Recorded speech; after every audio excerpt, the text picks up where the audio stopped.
afternoon and a very warm welcome to this post-summit briefing and EPC update, our regular look at the key developments in and around the European Union. I say post-summit briefing, it isn't quite post-summit because they haven't quite finished, but we'll do our best to bring you breaking analysis of the things that they have decided already. My name is Jacki Davis, I'm a Senior Advisor to the European Policy Centre, and with me as always this week are Janis, Emmanouilidis, Director of Studies, and Fabian, Zuleeg, the Chief Executive, and joining us, special guest, Simon Dekeyrel. Delighted to have you with us, Simon. He's a policy analyst in the Sustainable Prosperity for Europe programme at the EPC and an expert on EU energy and climate policy.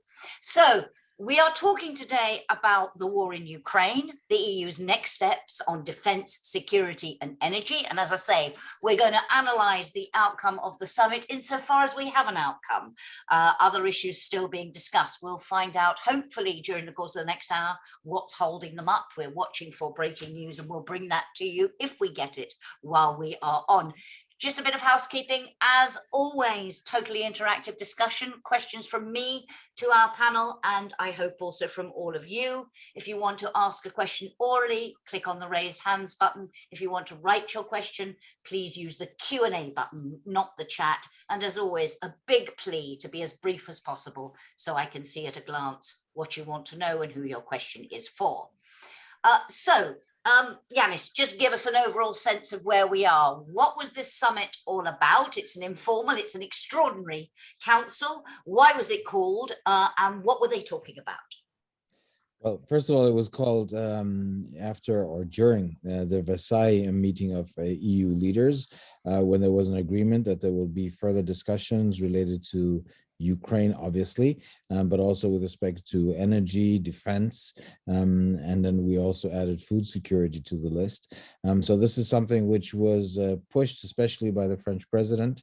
What we have seen is a focused debate, particularly yesterday, on sanctions on the sixth package, with respect to finding a deal on how to include oil into the energy sanctions list this time around, which took a couple of weeks to get there. You needed this summit to come to a compromise, which eventually was found. This has dominated the summit, but as you said, Jacki, it's still going on. They're still having discussions.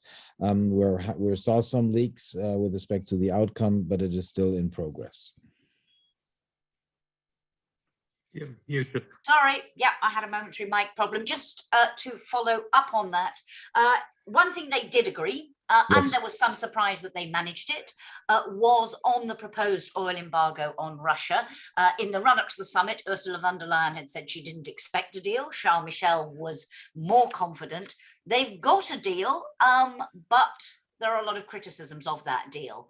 What was the key to getting it, and how did they come to a compromise that everyone could live with? We'll then talk with all of you about whether that is a compromise they should have reached, or they have, as some are calling it, a surrender, a capitulation to Hungary, which was blocking it. But just in terms of what they actually agreed first, Janis.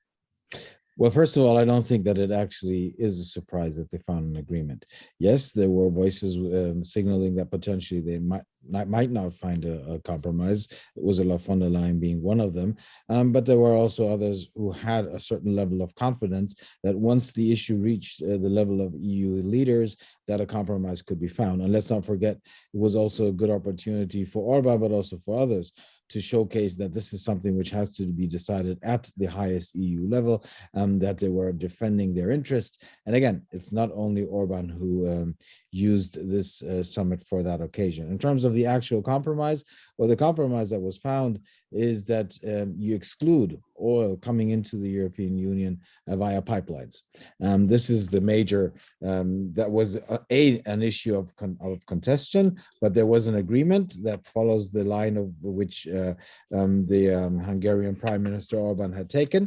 And here we're talking especially about the Druzhba pipeline, which goes into Hungary, Slovakia, the Czech Republic. So that was important from their perspective. By the way, the northern part of the pipeline goes into Poland and Germany. And so everything crude oil going through these pipelines is excluded. The compromise is on the seaborne oil purchases. That will cover roughly 2/3 of the oil coming into the European Union. Germany, Poland has announced that up until the end of the year, they will also not import any oil through the northern part of the Druzhba pipeline. So that will then mean that by the end of the year, 90% roughly of the oil coming into the European Union will be falling under the new sanction regime, which has now been imposed. Now, how to view that, and I mean now from a broader perspective, you can have different perspectives. So on the one hand, it's good that they found a compromise. Let's imagine they would not have found a compromise. Everybody would be talking about as to whether there is EU unity. So from that perspective, it shouldn't be a surprise that it took longer. The interests of member states are being affected strongly by it. And these are the kinds of things which take longer. But you could also have a different perspective, arguing that at the end of the day, you gave in to what Orban and others were asking for.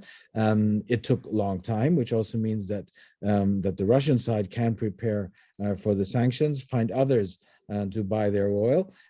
So you can see it from different perspectives, but I think at the end of the day, it's better that they found an agreement than if they would not have found one. Well, and that indeed was Charles Michel's message, I think, at the press conference that followed that discussion. But Simon, Mark Rutte, I mentioned some people calling this a surrender, a capitulation. Guy Verhofstadt called it a shameless compromise. But Mark Rutte, the Dutch Prime Minister, did say we have to acknowledge that Hungary was in a difficult position, i.e. trying to say here, no, this isn't just giving in to them because they were blocking us. They have justified concerns. Does he have a point, do you think? Well, Hungary is, of course, very dependent on Russian oil deliveries via pipeline, and is also as a landlocked country, so cannot count on seaborne shipments as many other member states. That also applies to Slovakia and the Czech Republic. And they are hugely dependent on Russian oil as well. Almost 100%, I think, for Hungary and Slovakia is delivered via the Druzhba pipeline. But I think it certainly is a bit of a capitulation to Hungary, but it's still very important that the compromise has been reached, because I think the consequences of not reaching a compromise would have been far worse. But as to are Hungary's concerns valid? Of course, I think these measures will hurt for every member state. So yeah. Yeah, absolutely. Fabian, your overall assessment of whether it is, as Simon and Janis have both agreed, a necessary compromise. Yes, to a degree, giving in, but that was better than not having a deal at all. Yes, I think it is a necessary compromise. I mean, clearly, we have to continue on this route of sanctions. And what would have been the alternative? Simply not having them. I think that in the current situation clearly is not an option. What it also highlights is that we have a problem here, and that this problem has been festering for a very long time. We have not addressed it because politically it has been difficult to address. But it highlights that on certain issues, there is a difficulty if we continue to have unanimity. But we need to have a decision which covers the whole of the European Union. And I think this has now been recognized in a number of places, but we are still not talking about what are the long-term consequences. What should we be talking about in terms of, for example, decision-making processes? Because in the end, we have to find a way to ensure that in future, a country like Hungary cannot hold up the European Union if there is a consensus between the remaining member states. It cannot, in essence, blackmail the European Union into providing particular benefits to a specific country. So we should be having a discussion now about what are the longer term consequences. We should have proposals on the table about how do we actually deal with that. But that's certainly not what is being discussed at this moment. And just to follow up on that, if I might, with you, Fabian, on the issue of the internal market, because one of the issues that was causing difficulty in creating this carve out, if you like, was a concern over the internal market of the level playing field, that if you exempt one country from it, and there are some other exemptions for others, but that you are going to undermine the internal market. How did they get round that, or didn't they? And if they didn't, how serious is that? I think there is an issue that if you have certain countries which are covered by provisions and other countries are not, then clearly that does distort the level playing field. But in some ways, I'm not that concerned about that in this particular case, because I think in the end, it is actually a political mistake to be dependent on Russian oil also in future. I think these countries will find that the reliability, the political choices which they have to make if they continue to be dependent on Russian oil are going to hurt the country a lot more than the actions they would have to take now to wean themselves off. So I think there should have been a discussion also about how do we actually move from this position where some countries have these and to some extent justifiable pressures, as has just been said by Simon, to a situation where these countries can actually cope with cutting off the oil. And I think, again, it's not really the discussion we're having at the moment. It was all about getting this six-pack over the line. But we really have to start talking about what are we in the medium term. And I want to come back in a moment on that, because there was on the agenda, whether it was actually discussed or not, those commission proposals, the Repower EU proposals, as they're called. Simon, I'll come back to you on that in a moment. But Janis, just coming back on, you said we're focusing on the sixth package. There was talk of a seventh package. And of course, this exemption for pipeline oil is supposed to be temporary. The conclusions do talk about we will revert to the issue as soon as possible. But we've also heard, I think Mark Rutte again, it was saying, we'll talk about this again at the next summit. Is it really realistic to be talking now? And I know there were some people who said you can't put something about a seventh package in the conclusions, or we won't get agreement on the sixth package. Is it realistic, given the arguments we saw today, that they will come back to this issue anytime soon, or indeed wider questions? Because, of course, this package was not just about the oil, it was also about other issues as well. What are the prospects now for another package, for this being genuinely temporary? Well, first of all, the summit has now concluded and they have adopted the final conclusions. I don't have them in front of me yet, but they have done so. I think that it was the right approach to now argue we need to get this sixth package off the ground, make sure that we have an agreement at the top EU level. And as you indicated, Jackie, it does not only involve the oil sanctions element, it also includes other elements related to severing the Sberbank from SWIFT, also having additional sanctions on certain individuals, also to those who have are responsible for atrocities in Bucha and other places in Ukraine. So that it was important to get that an agreement on that. And if you would have already burdened the sixth package whereby saying we need a seventh, that would have probably undermined the compromise. However, having said that, there are still a good number of EU countries, especially in Central and Eastern Europe, who are asking for more, who are already saying that what we have decided up till now is not enough. What we need to do is to go on and to think also of a full sanction with respect to oil, and also think about sanction going beyond that, or including in the energy field when it comes to gas.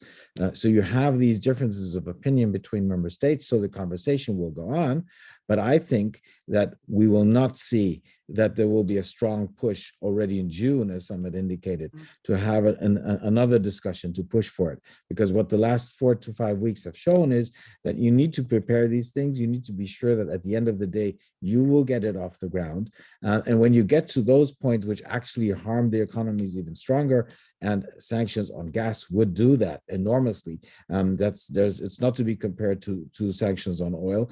I don't see that this is coming. Just one point. We've had a lot of discussions as to whether this is showing a disunity between member states, and the fact that we cannot agree on the sixth package was sending out the wrong signal. For me, there's another signal which we're sending out, that we very much are asking ourselves, how much do these sanctions hurt us? We have a lot of discussions. You mentioned that there might be that this has a negative effect on the single market, that it's distorting the competitiveness situation between member states. So this is an indication that we're discussing about what this means with respect to the effects on us, much more than having the real debate, which is how do we put more pressure on Putin and those supporting him in Russia. So I think that's a big problem which we're having. I want to come back to that a little bit later on. But Fabian, you wanted to come in here. Just briefly, just to say, I think one of the things which we have unfortunately done with the agreement which has now been found is we set a precedent. And that precedent is ultimately, if you argue that the economic cost is particularly high for you, that you have to be then exempted, or that there has to be some kind of compensation mechanism. Now, if you apply that to gas, it just shows that you can't really move on gas, because the impact is much broader, as Janis has said. It's economically much more difficult. So I think this precedent effectively means that you can't really move forward on gas. But does that mean, just to pick up on a question from Iona Kremleva, who says, on the one hand, the Belgian Prime Minister says the EU should pause new sanctions against Russia. On the other hand, we have Estonia's Prime Minister declaring the EU should go even further and talk about that seventh package we were just discussing.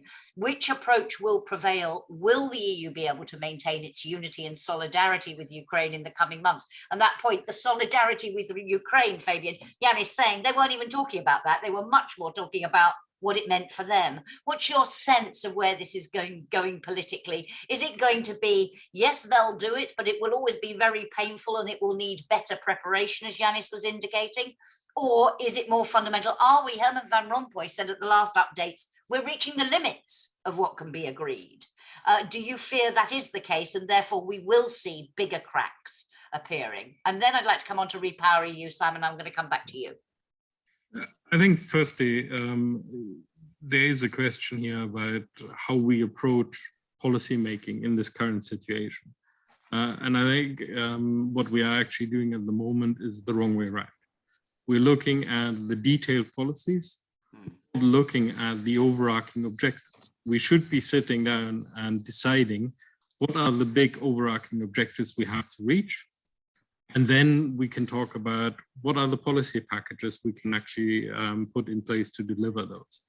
And that might well lead us then to a discussion of doing more in some areas.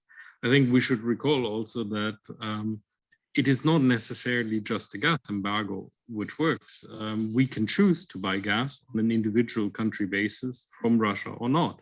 So if big countries were to stop buying the gas from Russia, it would already have an impact. So I think we are going to go down a route where we have to discuss about doing more, but whether that's going to be in the form of a big overarching package of a seventh sanction package which covers gas, I have my doubts. I think the other point which is important in this is that it also now shows that some of the issues which have been highlighted from the beginning of this crisis have not been addressed. There was a talk at some point in time, we talked about this in previous updates, about having some form of a solidarity mechanism to ensure that those countries which are most affected actually have some way of compensating that, particularly for countries which are least able to deal with it economically. But we didn't put anything in place.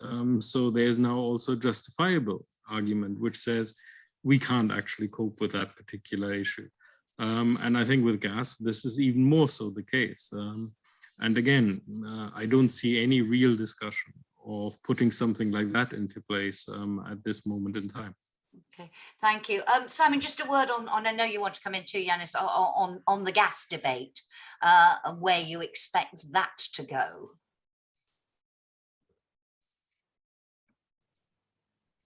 I think for the gas, what the oil, what the discussions on the oil embargo have shown is that the prospects for a gas embargo are even poorer, I think, because there you have a much bigger obstacle, I think, than Hungary, which is Germany. So I think the prospects, as Janis and Fabian have also said, that would hurt the European economy much more. And as soon as things start to really hurt, I think, I mean, it's also expected, of course, European solidarity and unity quickly starts to crumble in a sense. And also, for instance, the Belgian Prime Minister has indeed indicated that that this is basically one of the final energy sanctions. And I also want to come back on the oil sanctions. We are constantly discussing whether or not it has happened, but we can also discuss whether it is actually a good thing for it to happen, because of course it's not an immediate embargo, but rather a gradual phase out over the next few months. And of course, immediately as the embargo has been announced, you have seen that the oil price has shot up. And basically what this will mean is that in the coming months, Russian revenue will even increase.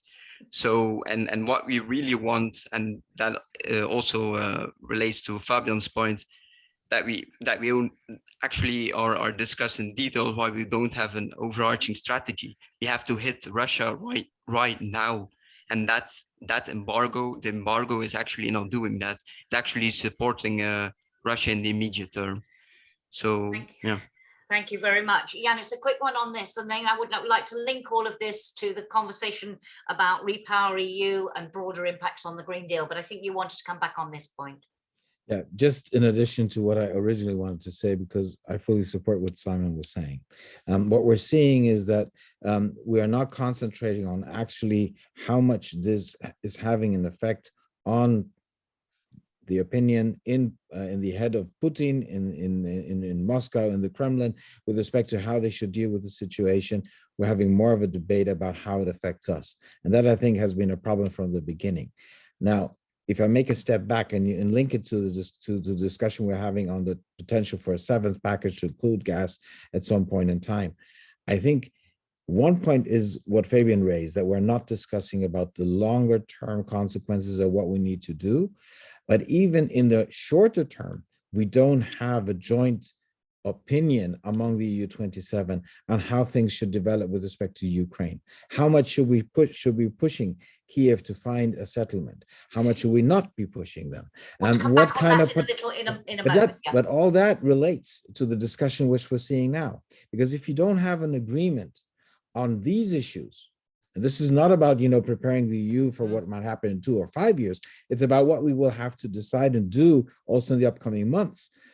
Also in terms of, how far are we ready to go when it comes to security guarantees? All these issues, we have fundamental divisions among the EU 27, and that is having a negative effect on decisions which have to be taken now, today and yesterday at the summit. So these things are interlinked with each other, and we're not having that fundamental debate. We are fighting about concrete issues. Again, I go back to what we said in the beginning, and Fabian and Simon concurred. It's good to have that compromise. Let's not question that. The question is, how do we go on from here? And I think what today and yesterday is showing that it's becoming increasingly difficult. So what Haman was saying when we had our last update, the easy phase might be behind us, is probably right. It's becoming more difficult. And that is something which I think we need to counter if we take into account what actually the 24th of February means. Zeitenwende, new era, a watershed. If we understand that, we should act differently now.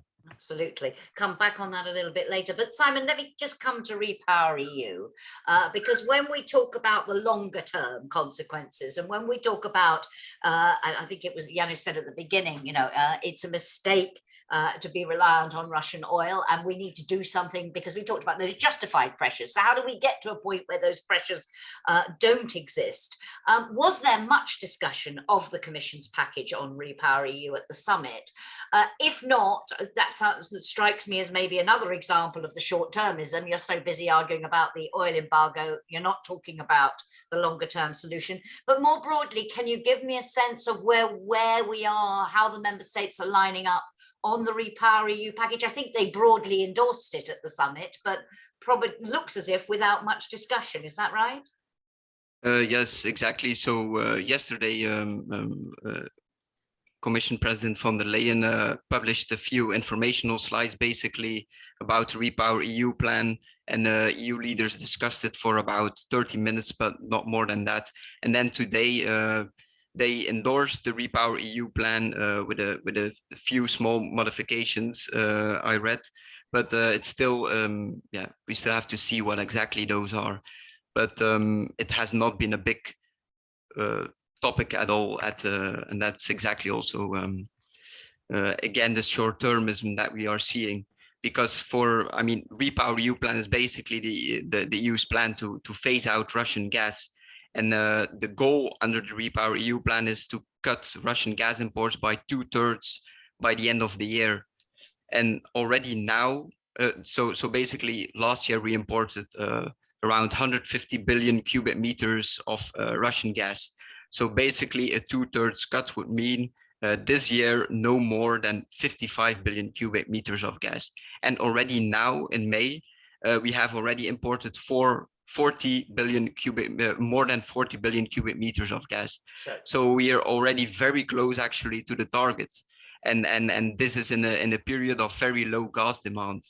That the chances that we are actually going to achieve a 2/3 cut is already very low, because and the general reaction to Repower EU from member states, are we seeing a similar lineup as we have on the arguments over the oil embargo? Or what's been I think the modifications actually related to Spain, if I'm right, not the countries who have the most concerns about the oil embargo. What's the broad political reaction? And do you think the commitment is there, even if at this summit they didn't have the time to discuss it because they were busy arguing about the oil embargo?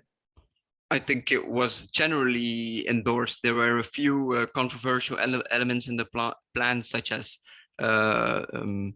so the Repower EU plan would basically require 300 billion euros of funding, and 20 billion euros of funding the Commission proposed to raise that via the sale of extra emission rights under the emission trading system. So this was quite controversial, especially in Northern European and Western European member states, because this would actually bring the carbon price down. So that was one of the most that was very controversial, but the other, but generally, my feeling is that was generally endorsed as a plan. Mm-hmm. Mm-hmm. But will it be implemented with the urgency required? Just Simon, last question to you before I come to the others to react. Do you get a sense that there is the urgency behind this that there needs to be in order, as you just pointed out, where we already are at this stage of the year?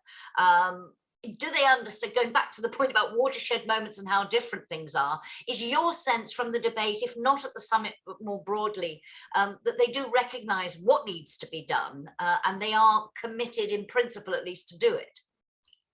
Well, they are committed in words, but not really in action at this stage, because we are not actually taking the necessary action to achieve the goals of this plan. Because then, so I would not say there's the urgency that is needed at this moment, because as I said, it will already be very difficult to achieve the 2/3 cut by the end of the year. So yeah.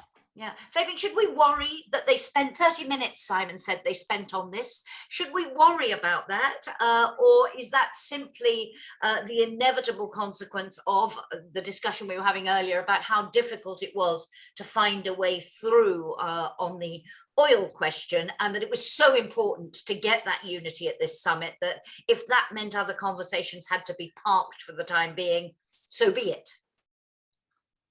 I think maybe it was inevitable, but that isn't a good thing. I think we are in a situation where we can't afford to not address also these medium-term to longer-term issues, because what we do or don't do when it comes to the medium term has a direct impact on what is happening in the short term as well.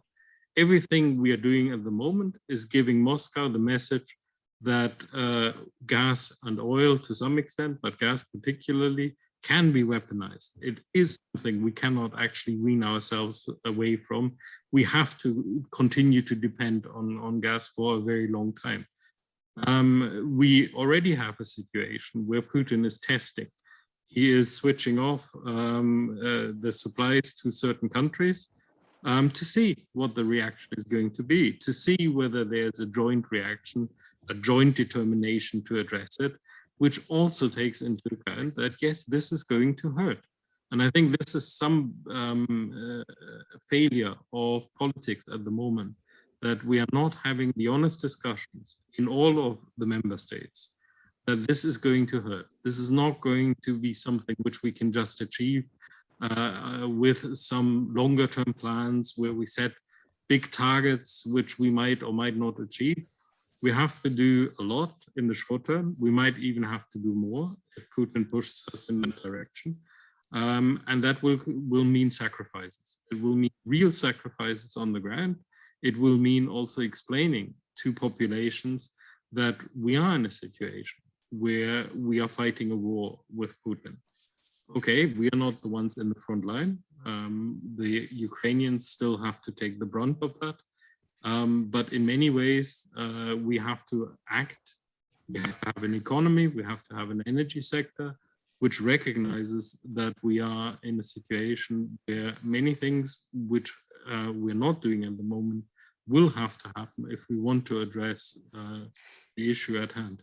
Thank you. Janis, a quick one on this, if you would, and then I want to talk about the broader implication of the Green Deal, and then we'll move back to those issues you talked about around Ukraine and the long-term perspective for Ukraine. But a quick one on this, if you would. Yes, because you asked about, the politics behind all this. Yes, they have endorsed the Repower EU plan, which, by the way, is good news. But there are two things that came to my mind also while listening to Simon and Fabian. One is, this is very much about gaining time.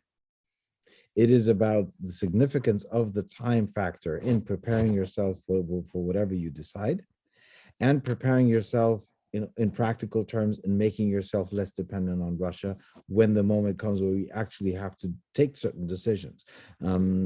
Simon, I think, was referring to Germany and the significance of gas for the German market. Obviously, they're preparing themselves for the moment where they might have to do more, and the time factor, and that doesn't only go for Germany, is something which is extremely significant. And the second point is, if you look into the main pillars of Repower EU, energy savings, diversification of energy supplies, accelerating the rollout of renewable energies, reducing fossil fuel consumption. These are the main pillars of what the Commission is coming up with, and that then includes individual measures. But if you look at each and every of these pillars and look at the individual measures, you see how much source of differences among the EU 27 are hidden in these individual pillars. So endorsing the plan in general terms is one thing, but actually implementing it and finding an agreement on how to implement, especially when it comes to all these issues I mentioned, the pillars I mentioned, which at the end of the day have a strong effect on the economies of member states. Okay. That is something which is going to be extremely difficult. And the last point, let's not, but let's not underestimate the national pressures which all of EU leaders are when it comes to the energy prices crisis. Indeed, which was and the that point is made something right at the beginning. where yeah, but that means also that there is a lot of pressure coming from individual member states which are asking for more, while others are saying this is pointing in the wrong direction. Okay. Another source. Okay, of Fabian, friction. it's going to have to be 30 seconds because I want to move on. I think it's just important to note that we've been bad at this, even at the best times.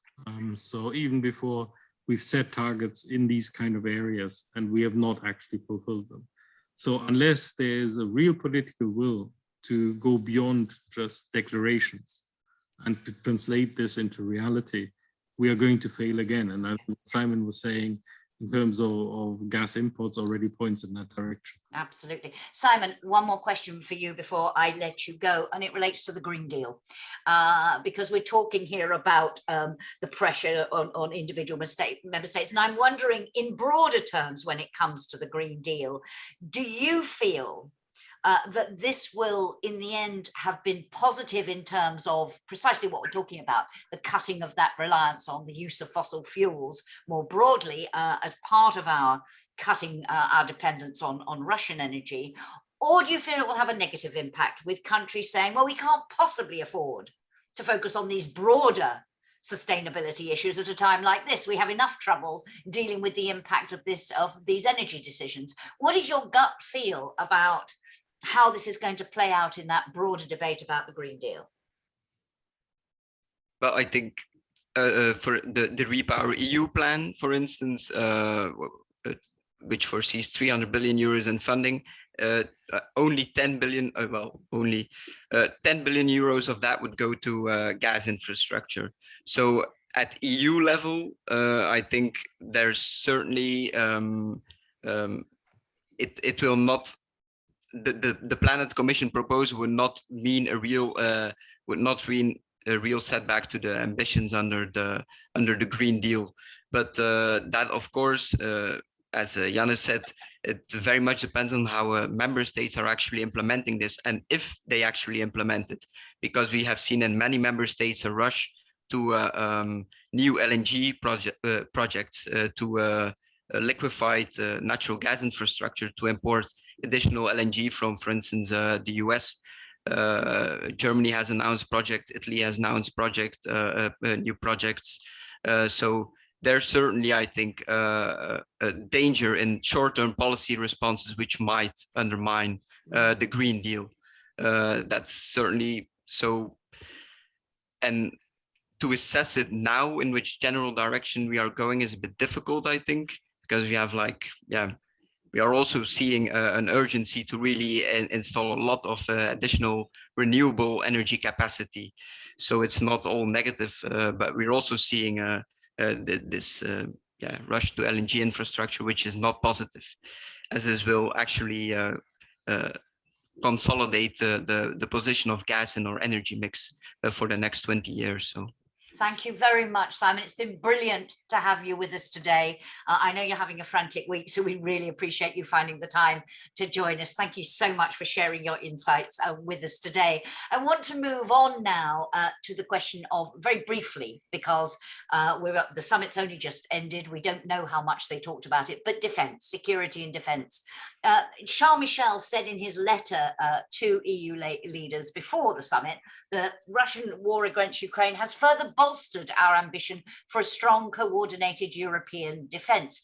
It may have bolstered the ambition, but has it bolstered the genuine political will? Because we've been having these conversations at Update and elsewhere for a long time about what the EU needs to do on defense and building, pooling capacities, etc., and it doesn't seem to happen. Is what was on the table at this summit, could it make a real difference? Is the political will there? Janis, kick us off on that, will you please?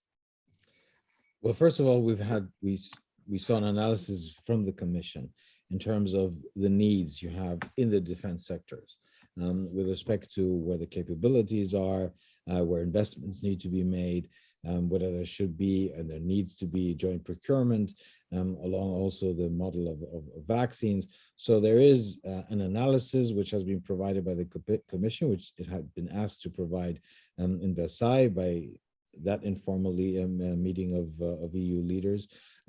But is there actually the political will to do so? Well, what we're seeing is that we're seeing increases of defense expenditures in a good number of countries, especially in Germany. The 100 billion package, which Scholz already announced 3 days after at his Zeitenwende speech on the 27th of February, is of particular significance. It's also having an effect on other member states in terms of increasing pressure on them to invest more into defense.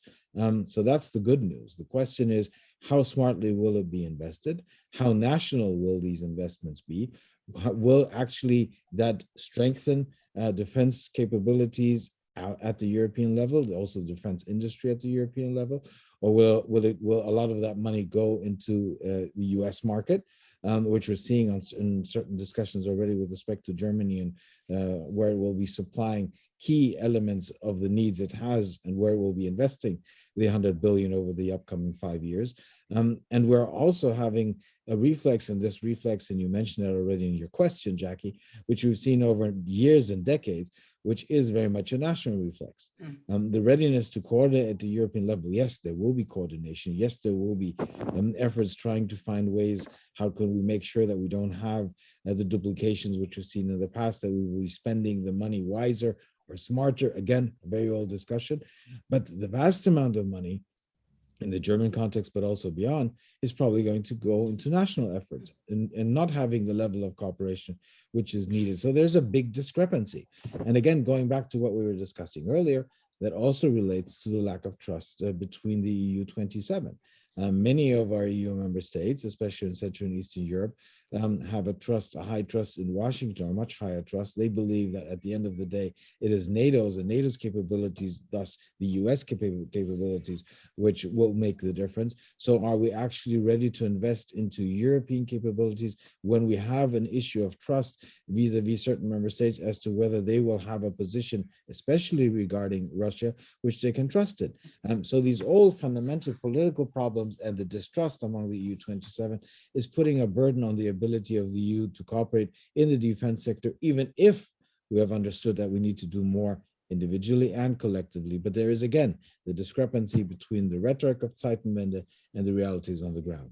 And Fabian, the one issue they were focusing on, particularly at this summit, was Europe's industrial, what they call Europe's industrial and technological base in terms of defense. Would you expect to see any really concrete action in this area? And do you feel Ukraine has moved us forward, will provide a genuine new impetus or not? I think in many areas we will see some movement, but the question is the scale and the nature of that movement corresponding to the nature and the scale of the challenge? And I think this is our problem, because ultimately, yes, there will be some tinkering at the edges, but it is not going as far as fundamentally answering the big question. I'm coming back to what I said before.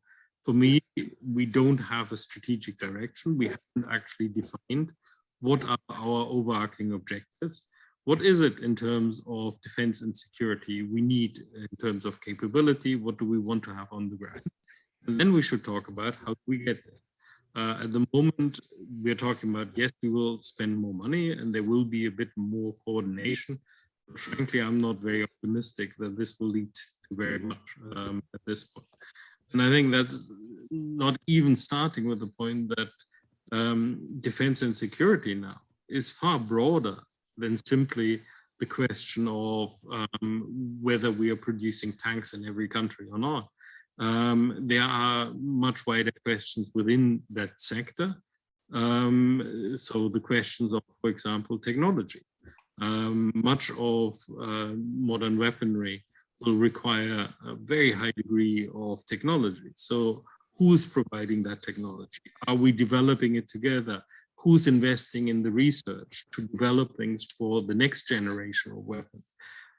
So it's much broader than just simply looking at common procurement. And even that we are not actually doing very effectively. But it is also asking questions about food security, about energy security, about how all of this is actually linked. It's asking questions about how we actually make decisions when it comes to foreign policy, defense and security. Because when we have, if we do manage to have a greater capacity, we really want to have a decision-making process, which then can't actually come to a conclusion when it comes to how we use that capacity. And on the issue of food security, that also was on the table at this summit, Fabian, just to follow up there. It was talking about ensuring a comprehensive global approach, better international coordination. But is there really very much the EU itself can do? And you were talking earlier about solidarity mechanisms. And just, by the way, to divert for a moment and read out from John Palmer, a question, since we will need further cuts in gas and energy consumption if we are to implement serious sanctions against the Putin regime. John says, should we not have to consider radical redistributive payments for the more vulnerable in our society as compensation for unavoidably higher energy prices? And should that compensation not be financed by EU financial transfers? That goes back to your point about solidarity mechanisms that you talked about earlier, Fabian. But I mean, solidarity also in terms of the food security issue, and not just within the EU, because of course, it is other parts of the EU, developing countries, that are going to be hardest hit by this. Was the summit talking about anything concrete, and what can the EU actually do here?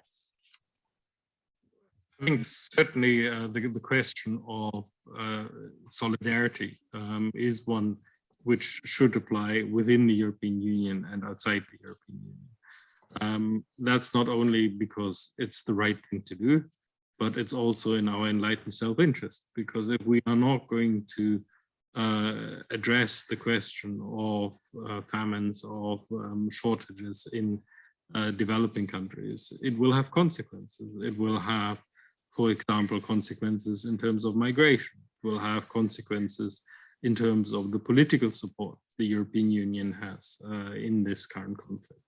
So I think it's something we have to address. I would just take one point which John has raised and broaden it out a bit. I don't think it's enough to just focus on the most vulnerable. I think we really have a much broader question about how we can make sure that we have the broad support of populations, given the cost of living crisis which we are all living through. Because in the end, this is something which every household is feeling in their pocket at the moment. So there need to be much broader answers to how do we deal with these kind of situations? How do we deal, again, another discussion we haven't had, how do we deal with inflation? Is the kind of approach we've had with regard to inflation the right one in the current circumstances? I think these are the big discussions we have to have. When it comes to developing countries, yes, there are things the European Union can do. We can look at our own agricultural sector, and I think this is something which, again, we are not really willing to look at, because let's face it, in the end, the European Union has actually got food security. Yes, there are some particular issues for particular products, but overall, we don't have the problem. So the question is, how can we actually now provide whatever is necessary for those countries which do have the problem? Yes, it would be great if we can unblock the grain in Ukraine, but our answer cannot be, we hope that Putin thinks differently. So summit language that simply talks about better international coordination doesn't really cut it in this case. Janis, a quick one on this, because I want to come back to this issue of, you raised earlier about the lack of agreement on the ultimate ultimate outcome of this war, and particularly the question of ceasefires, not ceasefires, and whatever. But please, you wanted to react on this.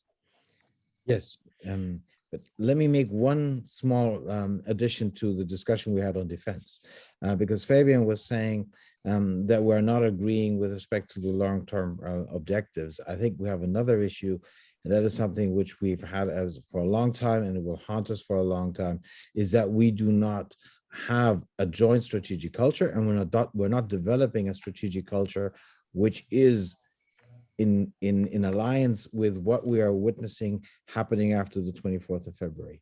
And there are shifts which have to be taken place also in key EU member states, which are cultural shifts. They take time, and we don't have the time because we're operating under severe time pressure.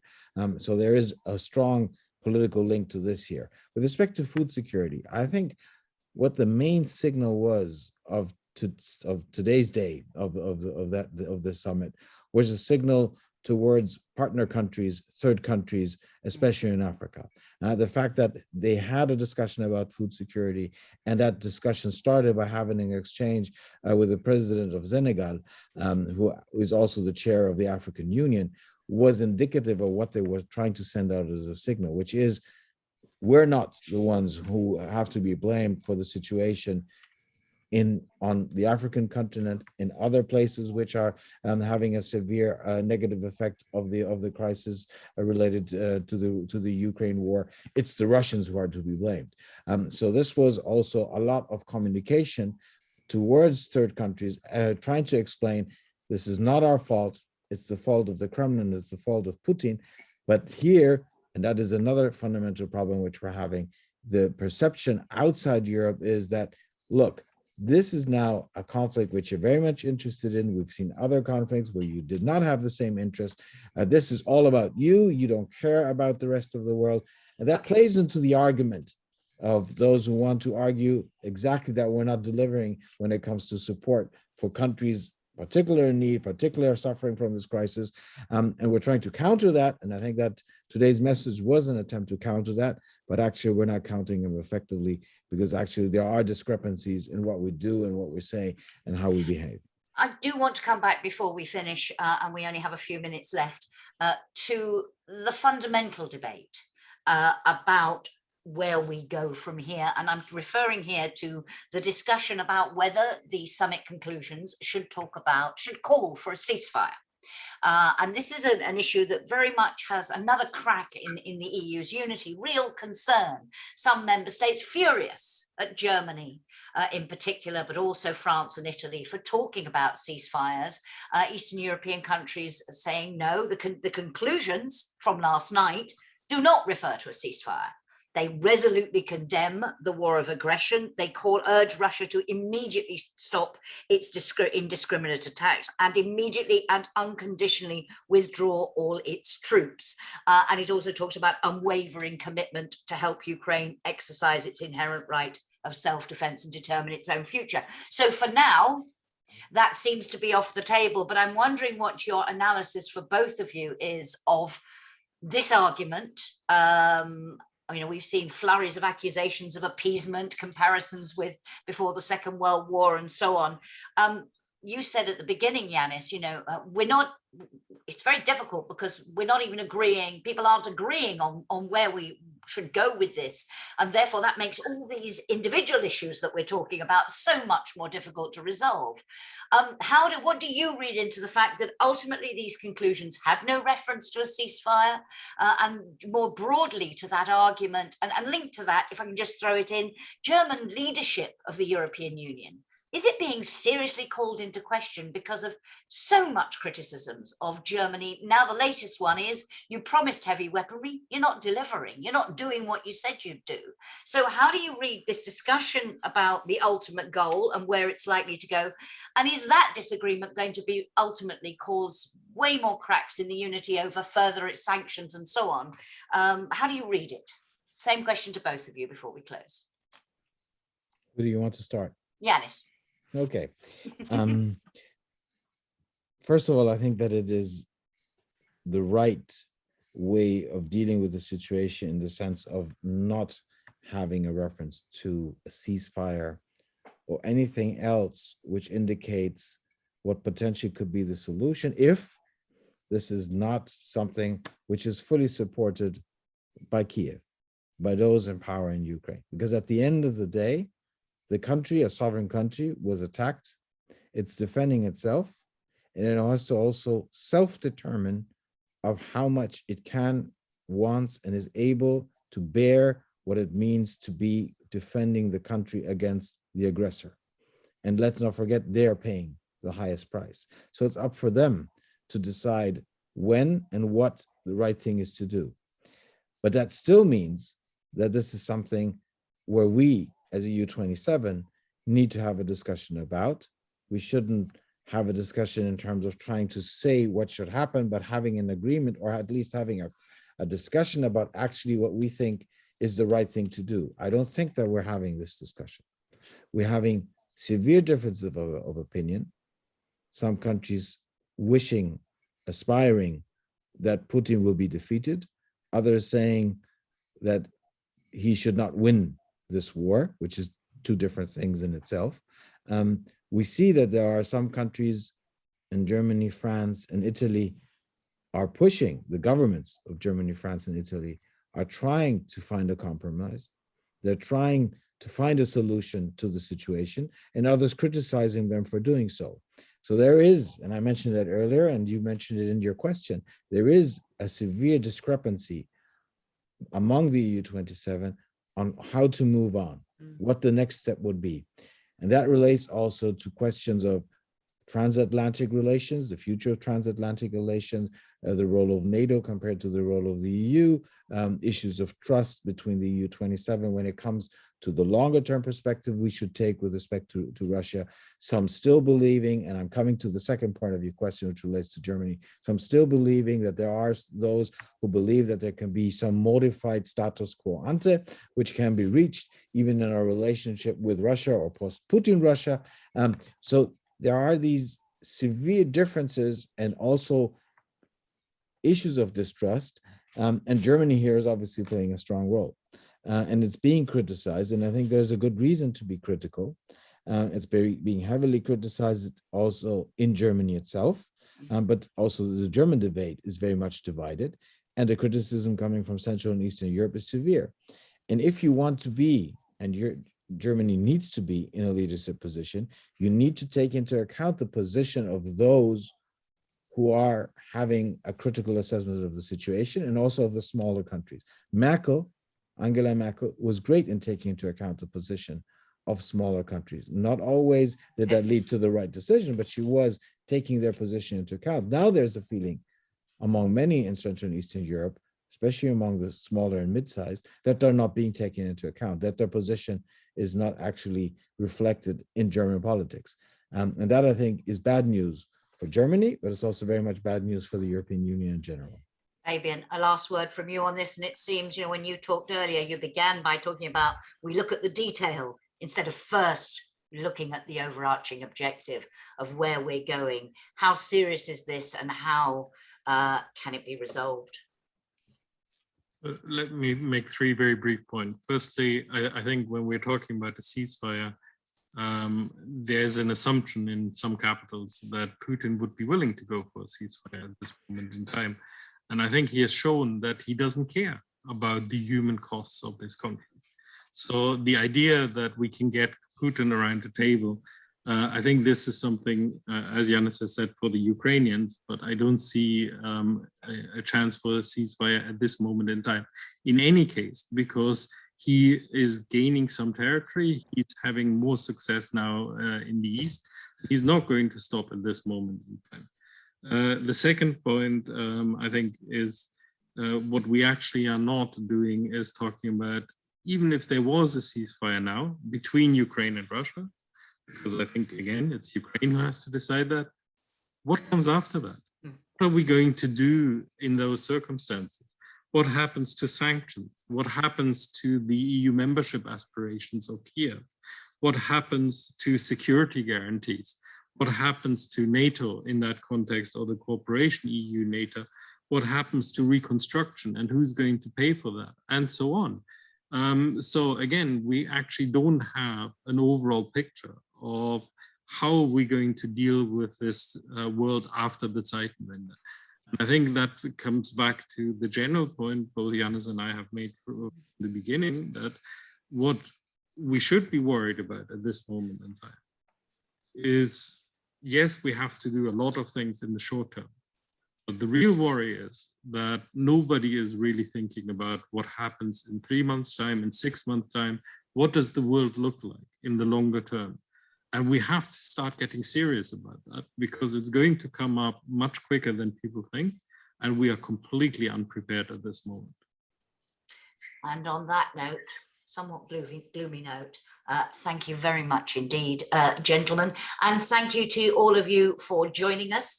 That is all we have time for today. Just to flag up, tomorrow the EPC is publishing a discussion paper entitled "After Russia's Invasion of Ukraine, Unity is Good, but Ambition is Better." Just to explain what's behind that title, it argues that in the changed geopolitical context, the EU should embrace differentiated integration in order to make significant progress. Watch out also for events coming up, really linked directly to the topics we've been discussing. Tomorrow, the EPC talks geopolitics with Arantxa González Laya. On Friday, the EU's response to Ukrainian refugees 3 months on. And next week, on Thursday, 2 events, one on Repower EU, towards more affordable, secure and sustainable energy is the question being discussed, and the Green Deal as a solution to our crisis-riddled times. And we'll be back after the next EU summit in June with another update. So thank you very much, gentlemen. Thank you to you for joining us, and see you next time. Bye-bye.